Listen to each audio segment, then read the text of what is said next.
Assalamualaikum warahmatullahi wabarakatuh. Sebelum memulai pengajiannya, saya minta tolong ditonton sampai selesai agar tidak gagal paham dan semoga bermanfaat buat teman-teman semua. Dan saya doakan buat teman-teman semua diberi Allah kesehatan, dijauhkan dari malapetaka, dan diberi rezeki yang berkah dan melimpah. Amin amin ya rabbal alamin. Oke, selamat menyaksikan pengajiannya.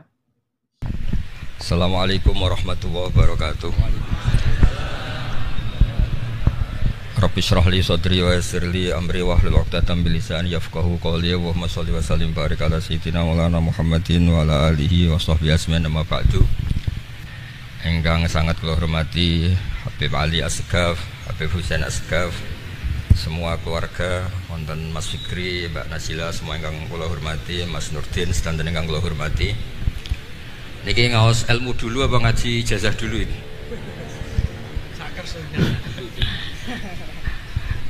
Ini kok malah aneh. Mboten usah ngeribet. Mboten Cek 1 2. Pakai ini, tidak usah ini aja.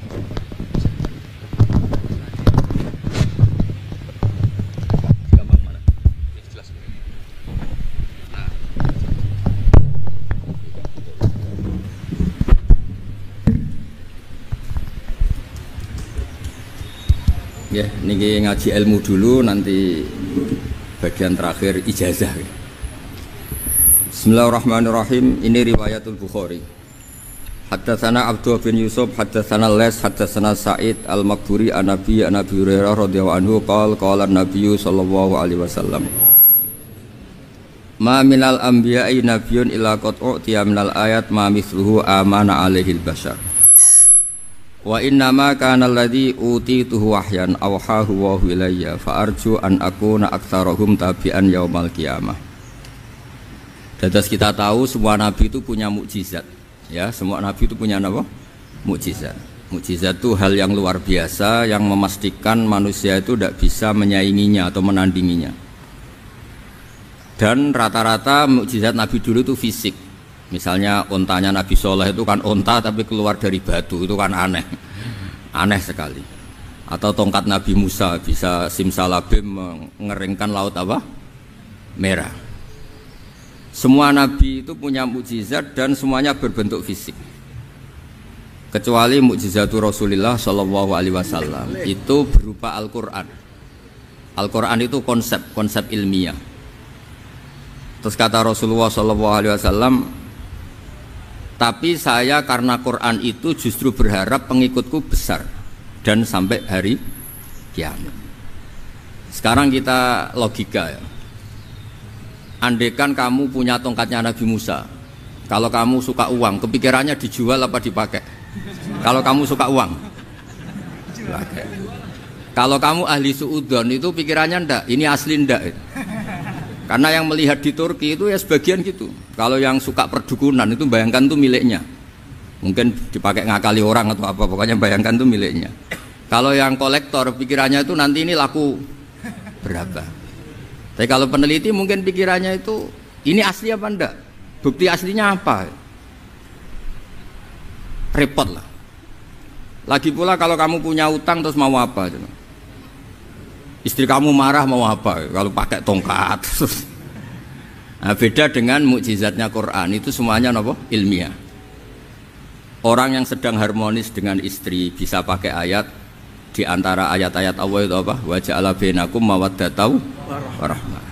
Nanti kalau ditakdir cerai, saya tidak menyarankan cerai. Kalau ditakdir cerai, itu masih dimotivasi sama Allah, wa iyyatafarraqa yughnillahu kullam min sa'ati. Jika suami istri itu cerai, jangan-jangan suaminya dapat istri lebih baik, istrinya nanti dapat suami lebih baik. Jadi yang masa lalunya dianggap prahara. Kan banyak orang suaminya meninggal ketika nikah lagi ditanya, kangen sama suami pertama, alhamdulillah ini lebih baik. Padahal suaminya yang meninggal itu berharap istrinya ini kangen, ternyata dia sudah syukur dapat suami yang lebih baik. Jadi Quran itu menunggui kita ila yaumil qiyamah. Kita tidak bunuh diri, itu ya barokahnya Quran. Karena problem apapun kita dinasihati apa? Sabar, apa? Dinasihati sabar. Kan nggak mungkin kamu pegang tongkatnya Nabi Musa, punya masalah apa saja ngelihat tongkat, bisa apa tongkat. Tapi kalau Quran kan nasihat, solusi. Makanya Nabi berharap dengan Quran ini, saya berharap pengaruh saya, pengikut saya terbanyak ila yaumil kiamah. Terus beliau dikomentari begini sama, ini Fathul Bari, sarahnya Bukhari. Al-muradu anna mu'jizatil anbiya inqaradat binqiradi a'sorihim. Falam yusyahidha illa man hadaraha. Problem mukjizat nabi-nabi dulu itu kan fisik, sehingga yang tahu kalau Nabi Soleh punya unta yang ajaib itu yang tahu ya hanya yang hadir saat itu. Yang tahu kalau tongkat Nabi Musa bertuah itu juga yang tahu hanya yang hadir saat itu. Selebihnya tahu tongkat ya di museum. Tapi kalau Quran menjadi solusi, menjadi panduan, menjadi pegangan itu ila yaumil kiamah. Kita beri contoh ya, Quran panduan yang paling gampang misalnya begini. Dulu ini cerita ya. Dulu itu ada orang kafir cerdas namanya Jubair bin Mut'im. Itu saking pinternya dia, pinter juga tokoh. Itu sebagai delegasi pembebasan Asra Badrin. Jadi tawanan-tawanan perang Badar itu mulai dulu ya ada negosiasi mau dibebaskan. Terus orang-orang kafir ini menugaskan namanya Jubair bin siapa? Mut'im. Ini ada di Bukhari. Karena ini ngaji di Jakarta. Kalau orang nggak tahu hadis juga tanya ini sahih enggak? Gitu. Wong nggak tahu kok tanya itu aneh-aneh. Padahal kalau dibodoni itu ya nggak tahu. Tapi ya tetap tanya hadisnya ini sahih enggak? Ini kata kiai apa kata nabi ini? Memangnya kata nabi kamu dengar kan ya lewat kiai. Emang. Setelah itu Jubair itu datang ke Medina, dengerin ya, datang ke mana? Medina. Kemudian dengar Nabi baca Wattur pas sholat maghrib. Jubair karena Nabi dulu gak ada hotel, gak ada pondok ya, pondoknya Nabi hanya sufah itu. Nabi baca maghrib, bukan diskusi, bukan debat, baca Wattur wa kitabi mastur firrokim mansur wal baitil ma'mur wasaqufil marfu wal bakhril masjur terus itu. Kemudian sampai pada titik ayat am khuliqu min ghairi syai'in. Masa manusia atau alam raya yang maujudat, yang nyata, yang wujud nyata. Kemudian asal usulnya itu ketiadaan. Ini kan hadhil alam maujud, alam ini kan nyata. Masa sesuatu yang nyata penciptanya itu tidak nyata. Jadi nggak mungkin ada faham nihilisme. Kalau faham nihilisme berarti melahirkan teori begini. Al adamu yakhluqu maujudan, sesuatu yang tidak ada menciptakan yang itu kan akal gak bisa nerima. Kalau sesuatu ini ada, penciptanya pasti ada. Terus akhirnya Jubair bin Mut'im itu simpuh di depan Rasulullah terus bilang, ya Muhammad kada qalbi ayatir, hampir saja hati saya terbang. Kalau riwayatnya Imam Ahmad, faka'anna masudi qalbi, hati saya dihancur. Semua teori yang saya bawa untuk ngelawan kamu sekarang luluh semua, hancur semua. Yang benar adalah teori Anda bahwa Tuhan itu satu dan Tuhan itu ada sebelum semua makhluk. Coba kalau Nabi Muhammad ada Jubair bin Mut'im terus menyembunyikan tongkat dekat mihrab, terus dilihat ini apa, paling pikirannya ini dari kayu apa, terus yang bentuk tongkat itu tukang pemahatnya siapa, kok kurang keren, kalau di Blitur gimana ya kan malah panjang. Kira-kira kalau mukjizat itu dari tongkat itu malah panjang. Panjang lah pokoknya, panjang. Lagi pula kamu coba kan nggak ngarah mandi, itu yang mandi kan nabinya bukan tongkatnya.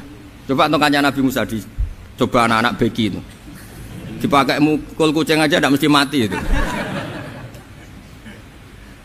Jadi nggak jelas mukjizat-mukjizat seperti itu nggak.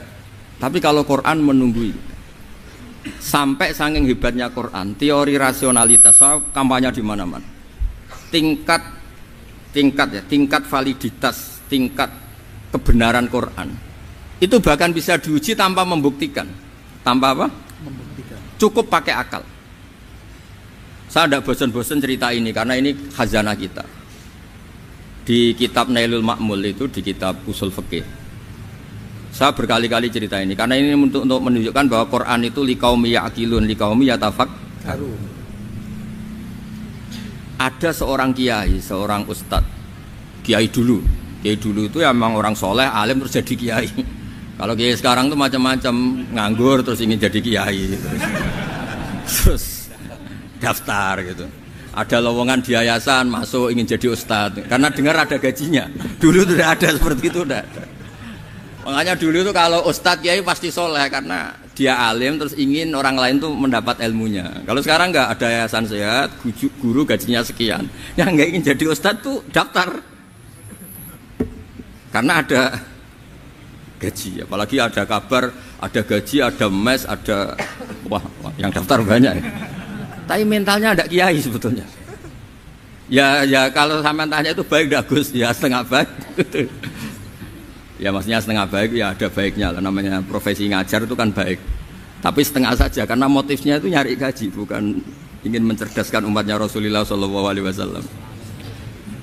Itu Imam Amudi itu guru matematika. Saya nggak bosan-bosan cerita ini, guru matematika. Muridnya sampai takut, ini masuk surga ndak? Kiai kok ndak ngajarin istighosa atau tahlil, malah ngajarin apa? Matematika. Beliau meninggal terus muridnya tanya, "Ma fa'alallahu bik?" Kira-kira gitu. Apa yang dilakukan Allah? Allah nyambut Anda gimana? Terus kata Imam Amudi, "Bagus, saya disuruh ngajar malaikat." Karena malaikat kan ndak pernah kayak anak begi gini ngaji gini. Malaikat itu ndak pernah ngaji, dia iman saja karena tahu surga, tahu neraka terus iman gitu aja. Jadi imannya malaikat tuh nggak keren kita. Imannya loh ya. Loh itu yang ngendikan Nabi loh, tidak saya. Nabi pernah tanya sama sahabat, iman yang paling keren siapa? Jawabannya sahabat malaikat. Ya ndak karuan malaikat iman. Dia yang tahu surga neraka, tahu segalanya, masa ada ndak imannya? Pasti iman lah katanya. Terus ya para sahabat engkau iman ya wajar kan menangi saya, nemuin saya. Yang hebat itu orang-orang yang tidak melihat saya, tidak saya didik tapi tetap iman. Karena dididik akal, ya tadi dididik Quran, apa dididik Quran. Sama siapa? Teks bahasa Arabnya masang. Terus Imam Amudi kata Allah, suruh dia ngajarin para malaikat cara menemukan saya. Malaikat dikumpulin terus Imam Amudi disuruh ngajar. Sama singkat kata-katanya Allah di mimpi itu. Istadilla ala wahdaniyati bihadrati malaikati, tolong ajarkan cara menemukan saya padahal Anda ini manusia yang tidak melihat saya.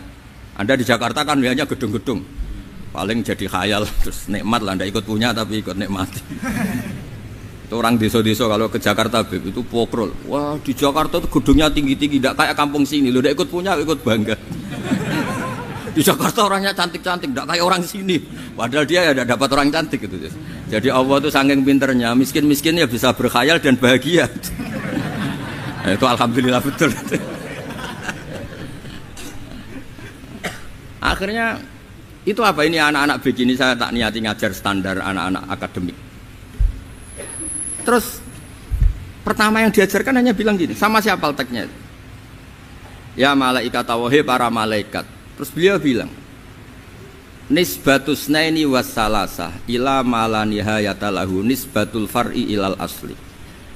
Angka itu jumlahnya berapapun 2, 3 sampai triliunan. Semuanya itu nisbatul far'i ilal asli. Binisbat ilal wahid nisbatul far'i ilal asli.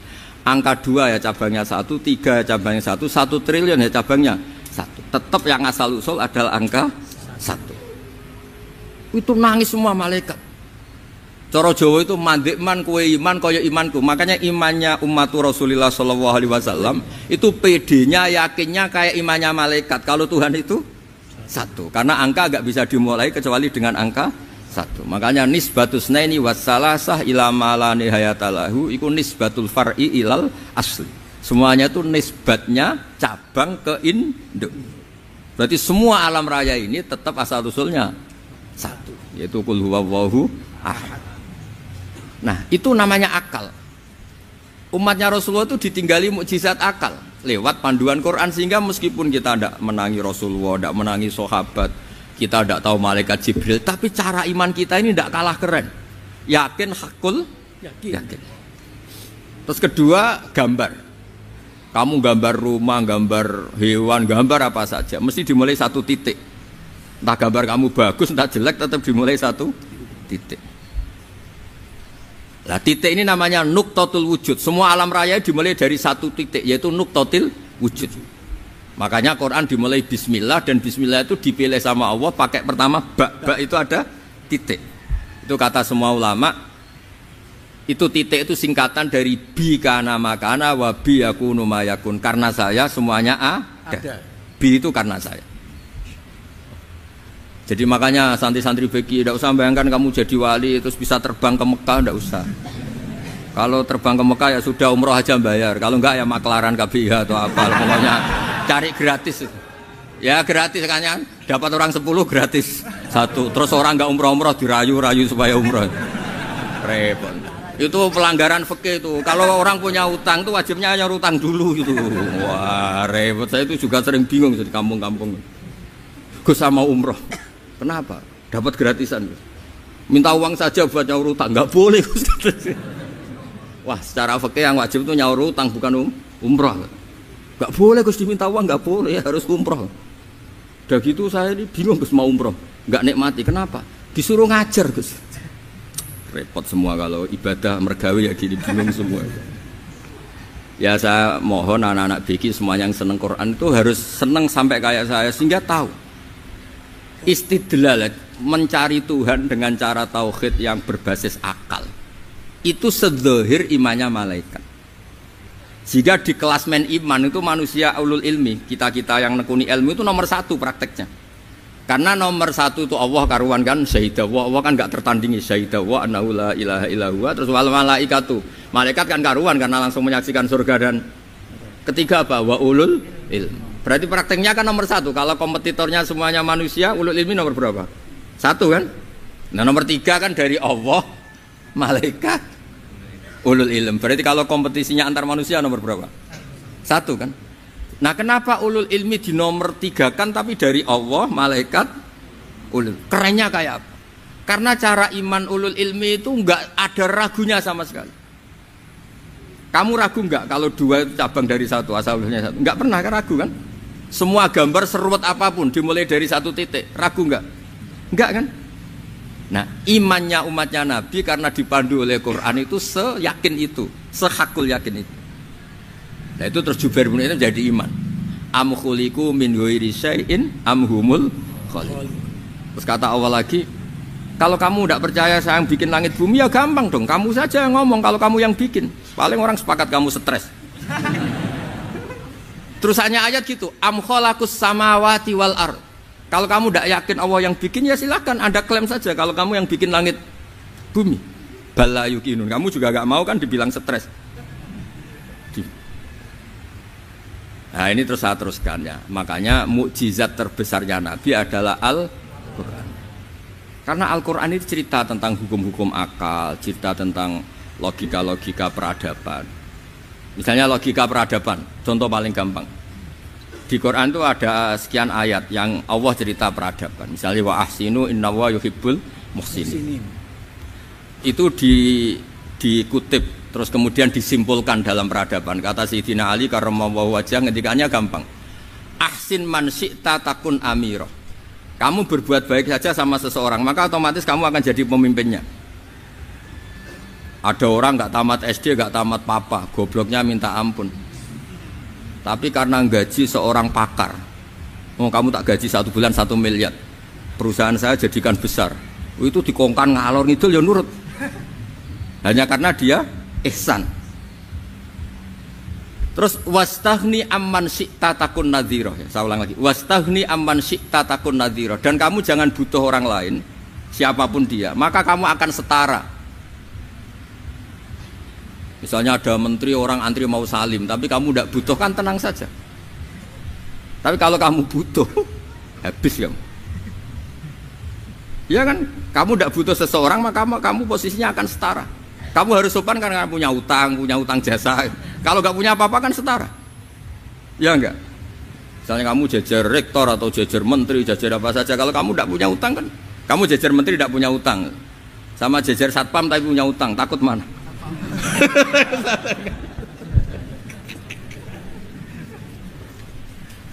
Kalau butuh itu mesti kalah kan? Ada pejabat misalnya nggak begitu cantik sama perempuan cantik yang kamu butuh ingin dicintai, takut mak. Padahal nggak jelas orang ini pangkatnya apa, nggak jelas. Jadi dalam hukum sosial itu kata Sidina Ali, wastahni aman syi'ta takun nadhira. Kamu jangan butuh seseorang maka kamu akan setara. Terus yang terakhir, wahtas ilaman syi'ta takun asiro. Asiro pakai sin. Dan silahkan butuh seseorang maka kamu akan jadi budak dia. Ya coba misalnya Anda seorang profesor, seorang alim, seorang kiai top. Misalnya mencintai janda di ujung kampung sana, jalan kaki 2 kilo. Padahal itu gak tamat SD, tapi gara-gara seneng kacau kan, logika kepangkatan hilang semua kan. Jadi itu hukum peradaban. Itu mewakili isi-isi sosial yang diterangkan Quran. Ya, jadi paketnya 3 tadi ya. Ahsin man syi'ta takun amiro. Kamu berbuat baik sama seseorang maka kamu bisa memimpin. Wastahni amman syi'ta takun nadhira. Kamu jangan butuh seseorang maka kamu akan setara. Mbok kamu ketemu orang terkaya di dunia. Ya ketemu orang terkaya di dunia, kamu jejer, kamu tidak butuh dia. Tenang kan bisa setara kan? Tapi kalau butuh harus sopan, ngajukan proposal, harus berakhlak karimah. Makanya sekarang Anda kok berakhlak kenapa? Ternyata mau nyalek. Biasanya Anda berakhlak kok berakhlak. Ada apa ini? Makanya guyonan di Rembang itu Beb Husain itu. Kalau ada orang mendadak sopan sama temannya, temannya curiga, kok tumben sopan, mau utang ya?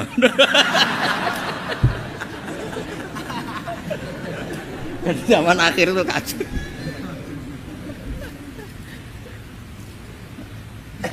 Ya di semua daerah gitu ya sama Pak Rektor ya. Kalau ada teman biasanya nggak sopan kok sopan, itu temannya curiga. Ini Pak Rektor UI ikut kasih. Kok tumben sopan, ada apa ya? Karena di mana-mana orang butuh itu pasti beretika. Kamu punya teman paling berdua, kalau mau utang berakhlak gak? Atau misalnya kamu punya adik cantik terus punya teman berdua, kalau cinta adik kamu berakhlak gak? Biasanya nggak sama sekali gak berakhlak. Gara-gara butuh menjadi berakhlak. Ya jadi hukum sosial itu ya kuncinya 3 tadi. Ahsin man syi'ta takun amira. Wastahni amman syi'ta takun nadhira. Terus wahtas ila man syi'ta takun asira. Kalau kamu butuh seseorang pasti kamu dibikin hina. Asir itu tawanan. Nah, Quran itu bicara sosial itu lengkap. Dan itu yang nunggui kita. Kita punya tetangga yang kurang baik, ya seneng. Punya tetangga baik, ya seneng. Kata Imam Syafi'i, saya berkali-kali cerita. Kok seneng semua Imam Syafi'i? Ya bagus lah, kalau yang seneng saya enak lah. Dijak jagongan, dijak ngopi enak. Yang gak seneng saya, gak ngarah utang. Uang itu nak, kamu punya tetangga gak seneng kamu. Aman kan? Aman. Gak akan pinjem uang kan, pinjem mobil. Uang gak seneng kok. Makanya Imam Syafi'i itu kalau ngedikan luar Syafi'i, diceritain orang. Ya Aba Abdillah bagiannya, ya Aba Abdillah orang itu gak seneng kau, bagus lah. Loh kenapa bagus? Waman asa'a ilaika faqad atlaqaka. Orang yang gak seneng kamu maka membebaskan kamu. Gak akan pinjam uang, pinjam mobil, gak akan ganggu waktu kamu, kan gak seneng. Justru yang seneng-senengi masalah pinjam terus. Imam Syafi'i itu orang yang anggap dunia itu selesai. Ada yang cerita, ya Aba Abdillah, orang yang tadi cium tangan engkau, yang hormat engkau, di luar maki-maki engkau, ngerasain engkau, ngata-ngatain engkau. Ya bagus lah. Kok bagus gimana? Berarti saya wibawa, depan saya tidak berani. Berarti saya wibawa, di depan saya tidak berani. Berarti itu makomnya sudah kulillah sumadarhum fi khawdihim yal'abun. Sudah dunia itu selesai, sudah agak penting semua. Nah itu kalau kamu anak-anak bagi ahli Quran sudah ayatnya kulillah sumadarhum fi khawdihim yal'abun. Sudah lihat Allah saja agak penting, makhluk-makhluk itu dah makhluk semua agak penting, sepenting Allah. Nah kita ini ditunggoni mukjizat seperti itu. Bayangkan misalnya kita ditunggoni tongkatnya Nabi Musa. Saya ngajar di sini terus ini tongkat. Terus nanti yang tanya, Gus itu kayu apa Gus? Nanti yang kolektor tanya itu harganya berapa Gus? Ruwet apa? Terus yang ahli suudon itu asli gak Gus? Wah. Yang ahli suudon kan mesti tanyanya gitu, itu asli enggak Gus? Repot-repot pokoknya. Tapi kalau Quran kan jelas, kenapa? Jelas. Ya terus saya teruskan. Fala yamurru terus Al murad anna mu'jizatil anbiya in qaradat bi qidari aqsam satu wa mu'jizatul Qur'an mustamirratun ila yaumil qiyamah. Wa kharquhu lil adat fi uslubihi wa balaghatihi wa ikhbarihi bil maghibat. Terus kata ini yang ngarang Fathul Bari syarahnya Imam Bukhari. Fala yamurru asrun minal a'sar illa wa yadharu fihi syai'un mimma akhbara bi annahu sayakun yadullu ala sihhati da'wahu. Wa hadza aqwal muhtamilat. Wa takmiluhu fil ladzi ba'da wa qilani ya anal al makna anal mukjizat al madiyah kanat khissiyatan tusyahadu bil absar kana qati soleh wa asa Musa. Mukjizatnya nabi-nabi dulu itu hanya penyembuh, hanya pelengkap, hanya nuruti keinginan mata. Seperti dahsyatnya apa? Laut Merah diseblak apa dipukul sama tongkatnya Nabi siapa? Itu semuanya itu hanya memanjakan mata. Urusan mata. Terus wow itu. Tapi kalau mukjizatnya Nabi Muhammad itu berdasar akal. Maksudnya berdasar akal nih dengerin ya. Dengerin betul. Ketika Laut Merah terus tersibak kan wow itu keren kan. Terus kita bilang menyimpulkan wah kita tidak akan mampu. Itu bodoh sekali kesimpulan kita tidak akan mampu. Meskipun bikin nyamuk Anda juga tidak mampu. Loh untuk memutuskan tidak mampu saja kok sampai pertunjukan seperti itu tuh laopo cek goblok gitu. Nah kalau kita karena umat yang pinter untuk memaksa kita nggak mampu, Allah bilang Inna wa la yastahi ayadriba matalam ma ba'udah. Kita melihat nyamuk langsung berkesimpulan tidak mampu. Saya berkali-kali cerita nyamuk itu sudah kecil, masih punya urat, uratnya kayak apa? Masih punya kuman, kumannya seberapa? Ya enggak? Nyamuk itu kecil, punya organ tubuhnya punya urat. Itu kalau kamu pinter, antara tongkatnya Nabi Musa menyibak Laut Merah sama nyamuk itu sama-sama berkesimpulan melahirkan satu faham bahwa kita tidak mampu. Loh untuk memaksa tidak mampu saja kok menuju pertunjukan ada onta keluar dari batu, Naqatu Soleh, ada tongkat yang bisa mengeringkan Laut Merah. Cik goblok ya. Lah kita alhamdulillah ada jenis goblok yang seperti ini. Untuk ikrar bahwa Allah itu hebat ala kulli syai'in cukup lihat nyamuk kagum kan sudah tidak usah bikin hidup. Saya berkali-kali mencontohkan para pemahat tak suruh bikin patung gajah itu mampu, tak suruh bikin patung nyamuk kalau bisa. Nyari materi dari apa coba? Gampang mana bikin patung gajah sampai patung nyamuk? Gajah, makanya Allah bikinnya contoh itu untuk ijaz itu pakai nyamuk bukan pakai. Itu kalau ustadz-ustadz yang agak jorok malah contohnya nyamuk Gus. Itu kecil. Itu kayak apa? Di dalamnya dia hamil. Itu anaknya kecil lagi, telurnya kecil lagi, itu gimana itu cara bikin itu? Makanya di sini ini ada kitab Itqan, itu komentarnya itu lucu. Ini kitab Al-Itqan karangannya Imam Suyuti. Ini persis komentar saya tadi yang kata Imam Suyuti, pengarang kitab Itqan. Wa ya imma khissiyah wa imma aqliyah. Jadi mukjizat itu ada yang fisik, bisa dilihat indra, panca indra, bisa dilihat akal. Wa aktsaru mu'jizati Bani Israil kanat khissiyah li baladatihim. Bilada itu goblok, wakilati basairihim. Dasar wong goblok. Mukjizat kok ngenteni sing wow. Maksudnya dasar untuk ngakui Allah hebat saja kok nunggu hal-hal yang seperti itu gitu. Paham gitu? Mergo likil latin apa aklihim.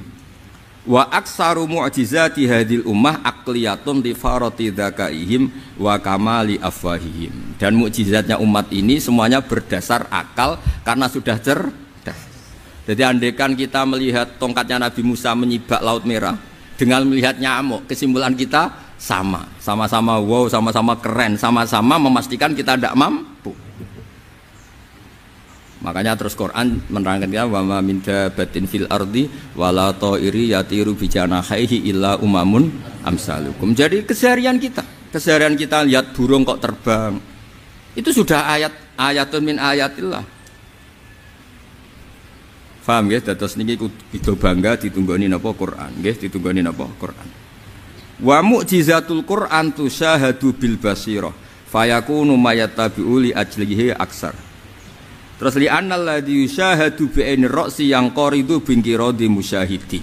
Sesuatu yang tampilan dahsyatnya itu disaksikan mata, maka itu bisa habis. Era tongkat Nabi Musa seperti itu habis enggak? Bisa mengeringkan Laut Merah, habis kan?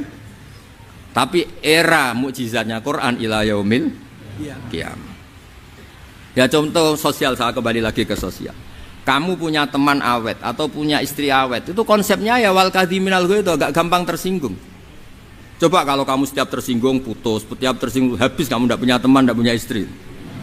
Sampai kita awet seperti ini, kalau kecewa ya wal kadhiminal ghaidh, ngempet. Termasuk saya ini, biasanya ngaji khusus terus bajak gini ya kecewa. Tapi barokahnya diwarai Quran, wal kadhiminal ghaidh, ngempet Gus, ngempet.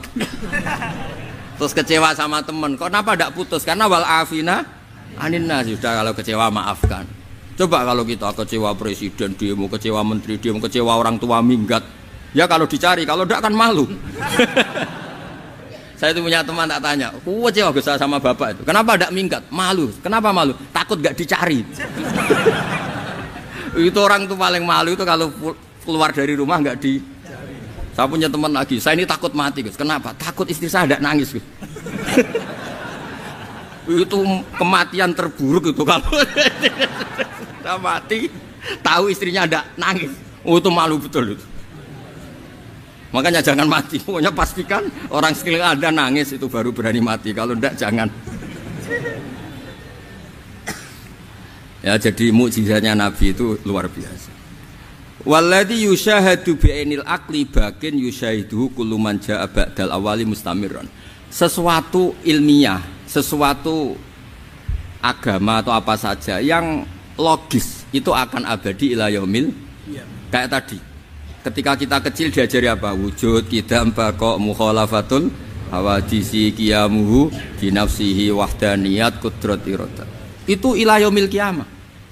Karena kita pasti punya logika tadi. Masa alam raya yang maujud didahului ketiadaan. Kemudian ketiadaan ini kita rumuskan, ketiadaan inilah yang bikin alam raya.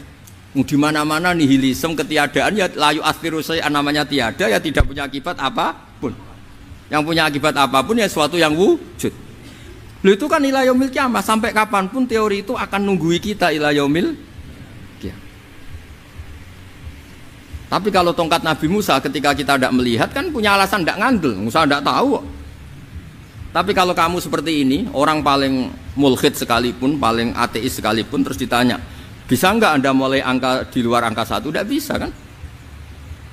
Makanya benar Imam Amudi tadi ketika diminta Allah, istadilla ala wahdaniyati bi hadrati malaikati, tolong ajarkan kenapa manusia begitu yakin kalau saya ini satu padahal mereka tidak melihat saya. Terus beliau ngendikan apa? Nisbatus naini wassalasa ilal wahid nisbatul far'i ilal asli. Angka 2, 3 sampai enggak terbatas, semuanya dibanding angka 1 itu nisbatul far'i ilal asli. Semuanya itu cabang dari angka 1. Itu mbok siapapun enggak usah ditunggoni nabi, enggak usah ditunggoni wali. Logikanya akan seperti itu. Itu yang dimaksud apa? Walladzi yusyahadu bainil aqli bakin yusyahidu kul man ja'a badal awal mustamir. Ya ini masih ada waktu seprapat, ini ijazah. Kalau ijazah enggak boleh tanya, ijazah ini. Dan itu yang fotokopi lebih besar itu ijazah.